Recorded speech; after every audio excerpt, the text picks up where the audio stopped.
finale. We're in part 4, and we may have just about solved our problem and created a whole bunch of extra work for ourselves at the same time. So let's kind of do a basic structure of this first act, this first part. Okay. So Act 1 is going to kind of revolve around the attack on the trees. All right. That's when our main plot point occurs and all that. Act 2 and Act 3, we can kind of space out between the pursuit of Melkor and Ungoliant from the point of view of the Valar, and the attempt to rescue the trees on the part of Nienna and Yavanna and Feanor. Yes. With Act 4 being kind of the question, you know, will you break open the Silmarils to? That question was going to be asked at the midway point. Yep. That's the midway point of the two-parter. This is Act 4 of the first hour. Right. Oh, sorry. You still have to do that. We're gonna have 8 acts now. Right, basically. Yes. Okay. Yes. Very good. It'll come I'll try to keep up. It'll come down to 4 acts. It'll come down to 4 acts when you're watching it live. When it's yes. Which but is why for us to structure it, we have to. There also has to be a good midpoint between Act 2 and Act 3 here, because that's our Act 1, Act 2 break in the two-parter. Right. So we have to kind of keep that in mind too. So, whereas in the Act 4 here is our Act 2, Act 3 break. This is our midpoint. Okay. I think the Act 2, 3 break I think they kind of have to deal with the immediate fact that there's just, unlight webs all over the place and people are going nuts. Right. Well, that's why I would focus that on kind of our jock crowd, right? The jock squad, Orome and Tulka. Well, not. This is sort of in the aftermath of the jock squad, because the jock squad gets there and they can't really do anything, right? Right. That's part of the problem, is the jock squad shows up and it's like the jock squad is not being effective because they can't see and they're actually being oppressed by the magic of what is being produced. Okay. Well, who's our response? Let's say that we're the Valar, right? Mm-hmm. Who's our response to the Unlight then? I think. Varda. Well, the first responders are Eonwe and Tulkas. Of course they are.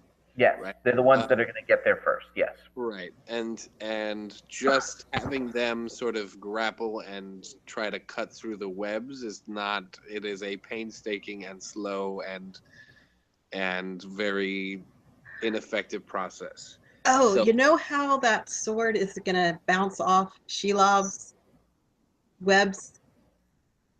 What sword? 30 years from now? Yeah. What are you talking about? We should show something bounce off of Ungoliant's webs. I don't know what the crappy, or was it Sting? No, Sting cuts through it because Sting was made in Gondolin, and Gondolin had to deal with it. So the Westerness blade is what. Yeah, the Barrow blade that Sam had. Yeah. Bounced off. Yep. So Men of Numenor can't handle it. Gondolin elves can because of the the valley full of spiders near them. Right. If Eonwe has a sword, though, it should be the most awesome sword ever. So, and Tulkas doesn't carry a weapon; he uses his hands. Sword. Right. So, but I think he can kind of. So what I would say then is that if he doesn't apply the appropriate, if he doesn't give it the attention it deserves, if he just kind of makes sort of a sweeping strike, and then it bounces off, and then he tries for real, and then he can cut through it, that I think would be okay. Okay. So, like, if he thinks he's just gonna break something physical, he hasn't understood exactly what he's dealing with. Right. Yeah, I wanted to show some difficulty without making them look stupid. Okay. So that's our first responders. Help us underscore the fact that this is not. Well, his immediate thing that he should say after that is like, this is gonna take too long. They're gonna get away. Like, he should immediately kind of go there where, like, they're gonna get away. We cannot do this fast enough. So if I'm the Valar at this point, I have two options to combat this Unlight situation. Option number one is to get the trees back online. Right. Mm-hmm. Okay. Now, obviously, I'm kind of going to sci-fi terms a little bit here, but we have to think about this. It's fine. Tactically to make it work. Yeah, I understand what you mean. Go ahead. Option two is for Varda to turn the heat up on the stars somehow. I don't know. I think Varda would be happy to do that, but I think she's gonna say that that's not. I cannot replicate the light of the trees with the stars. That doesn't work.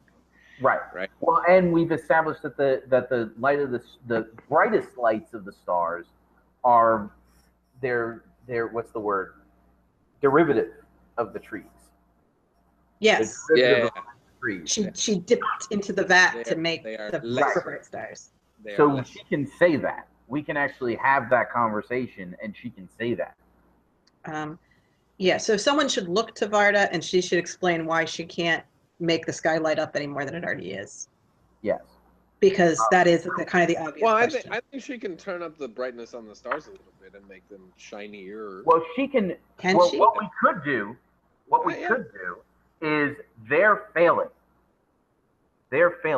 So Tulkas, Eonwe, and maybe even Orome are there, and they can't get through, and have Varda show up, and she's able to.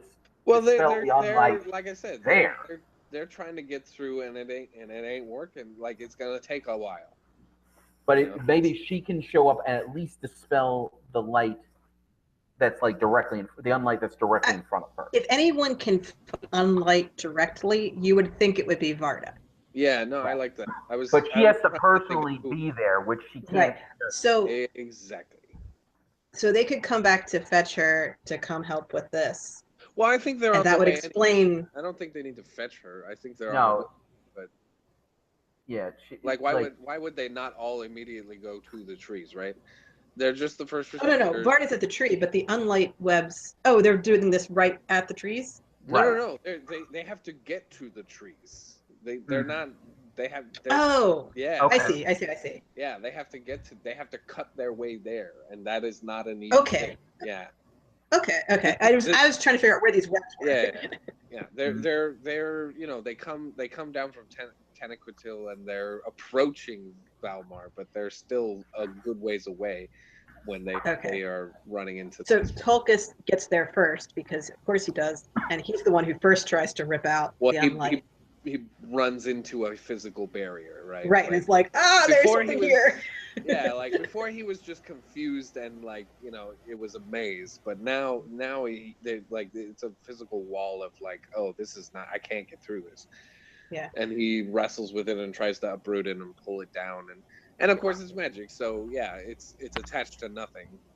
Another thing that we can do to make it clear that Valar can't just that Varda can't just dispel this whole thing. Wave her hands, right? Is if she's able to get them to the trees, but then she's exhausted.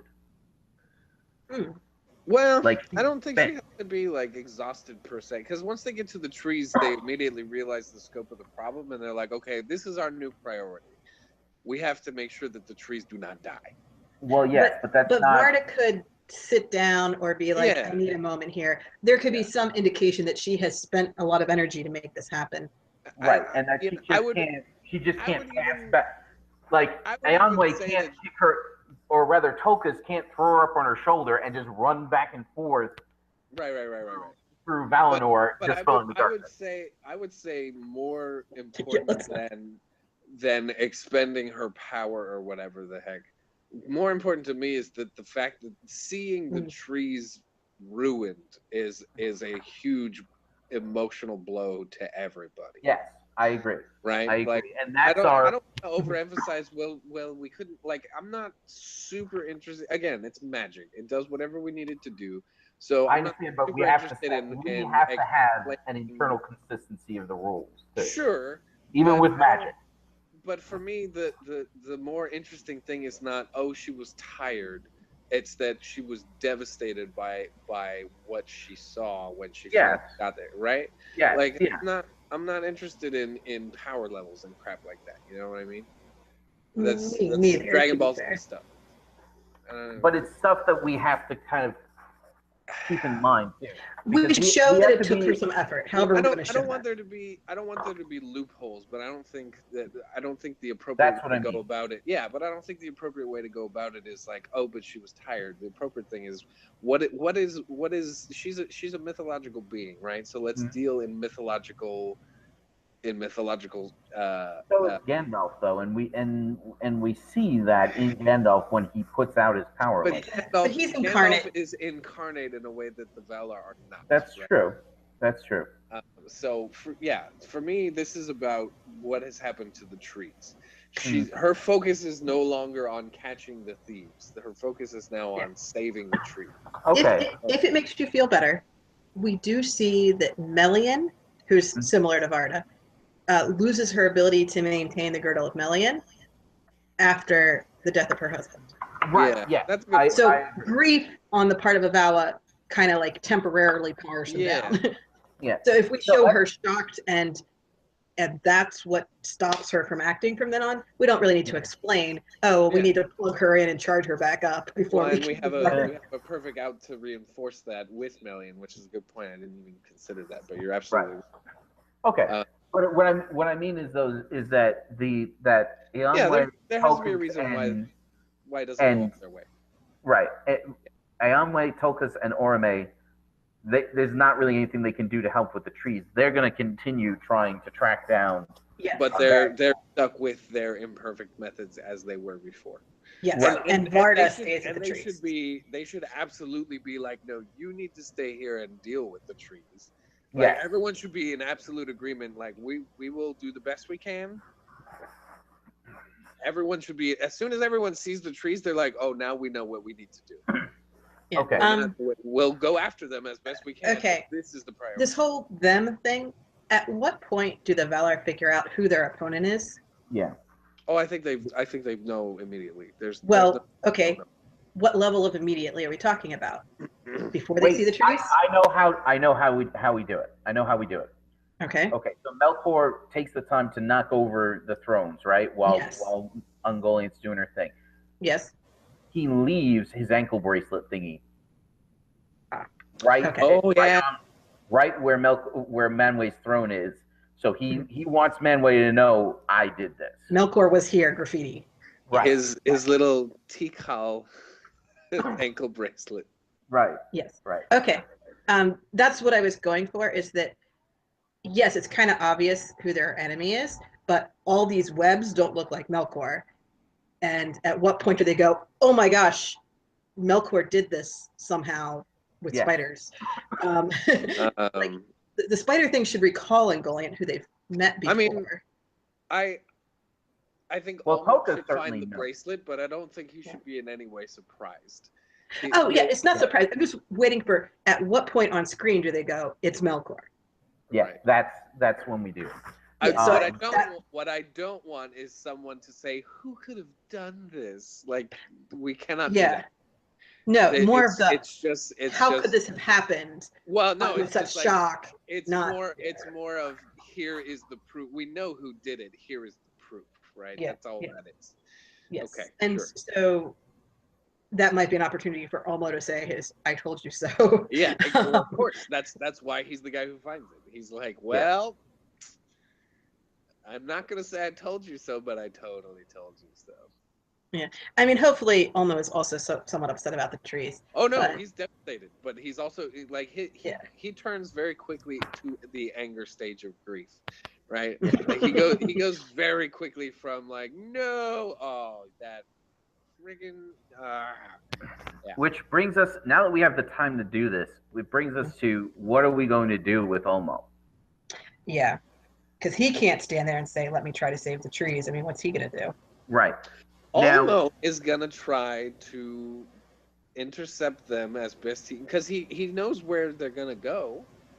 Yeah, and they need to cross an ocean to escape Valinor. Exactly. Right. So I think Ulmo immediately goes off on his own and says, I can't really be of any use here anyway. I'm gonna do the best I can to get these guys. And I think the Helcaraxa is actually kind of, he doesn't expect it. And I think he attacks it with his waves. I think he tries to break it up. I think that I don't think that the Helcaraxa presents a big enough obstacle for him. What's he gonna do against? No. Think in terms of the extremes of Melkor, right? Uh-huh. The ice that Melkor makes, and he should actually he should. Hey, was there a Helcaraxa already, or did Melkor make that while he's escaping right now? I mean, I know in the book it's always been there. In the book. Yeah, it's always been there, but. Potentially, if you want to get mythological about it, that would be a fun thing to do. What we might do is have, like, he gets there and it's a glacier, and he does start to assault it, but as he's assaulting it, the water is freezing, right? Yeah. And so he creates the grinding ice through this. It's already a glacier when he gets there. But so is it Melkor versus Ulmo that makes the grinding ice? No. Well, I mean, Melkor's already kind of basically. Ulmo doesn't know where they are, but he guesses that they are on the Helcaraxa somewhere, right? So could we just set up that he doesn't have an ambush for them? He has the same problem of he can't get through the webs to get to them, because the webs at this point, she's not like leaving the webs behind her as she walks. They're radiating out in a circle around her, right? So he can't get to the Helcaraxa, but the water absolutely can, right? So he's sending, tidal waves. I feel like if he can get into the water, he can get there. Yeah, the deal is, for one thing, if Ulmo leaves the trees... Okay, stop. if Ulmo leaves the trees right when it's discovered that Melkor and Ungoliant have fled, then Melkor and Ungoliant are still on the west side of the Pelori, going up to Formenos, and are nowhere near the Helcaraxa yet. So Ulmo has time to barricade the whole seashore line against them before any webs get near him. So he can set up whatever he wants. He has the time to do that. Okay. And if we're going to only show him in the very beginning of the episode and the very end of the episode, when he shows up at the very end, he can't be caught by surprise. He has to be ready for them. Yeah. All right. So what we could do is actually set up a confrontation in the second part. We set up that he kind of like waits in ambush for them. Mm-hmm. And he's like the last ditch defense to stop them. It would explain what he's been doing this whole time, and because it's again, we have to explain why they're not able to stop them. Right. Well, his problem is he tries to do it on his own. The biggest problem is he doesn't know where they're going to cross the ocean, right? Right. That's what I'm saying. He has the whole ocean to guard. Exactly. Right. That's true. So he can figure out where they are if there's, if they try to cross, but he basically doesn't, all he can really do is stand. I don't know. I would say he stands at the shoreline, waiting for news to come to him that they're crossing, and the fact that they choose the far north really kind of screws him up. Well, okay, but the point is he's doing something to prepare for them, and he does attack them as they cross. Yeah, and but it's not a direct assault, right? He has to attack them with water, basically. Yes. Sure. Yeah. Yes, because he can't physically. Because at that point, yes, at that point there are webs. It's just he has to have prepared for it, so it doesn't look like. Well, what is his preparation? Oh no, the web stopped me. Like I would say the only thing he can really do to prepare would be to make the oceans, you know, choppy.